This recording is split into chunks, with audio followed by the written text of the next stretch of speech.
بسم اللہ الرحمن الرحیم۔ ترمذی شریف کی روایت ہے، حضرت عبداللہ ابن عباس رضی اللہ تعالی عنہما سے مروی ہے، فرماتے ہیں آپ علیہ الصلوۃ والسلام نے ارشاد فرمایا، ان الذی لیس فی جوفہ شیء من القرآن کالبیت الخرب، کہ جس شخص کے دل میں قرآن شریف کا کوئی بھی حصہ محفوظ نہ ہو وہ ویران گھر کی طرح ہے۔ اس حدیث میں آپ علیہ الصلوۃ والسلام نے قرآن پاک کے حفظ کی ترغیب دی ہے، اور جتنا ہو سکے زیادہ سے زیادہ ہم قرآن پاک کی تلاوت کریں اور اس کو یاد رکھیں، اور بہتر تو یہ ہے کہ پورا قرآن پاک یاد کر لیں، لیکن اگر پورا قرآن پاک یاد نہیں کر سکتے، حفظ نہیں کر سکتے، تو کم سے کم جتنا بھی ہو سکے،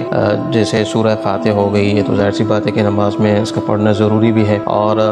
آخری اما پارہ ہو گیا، اور اس کے علاوہ سورہ یاسین، سورہ ملک، سورہ واقعہ، سورہ رحمان، اس طرح کی جو مشہور صورتیں کم سے کم ہم اس کے حفظ کرنے کا اہتمام کر لیں۔ اللہ تعالی ہمیں عمل کی توفیق عطا فرمائے۔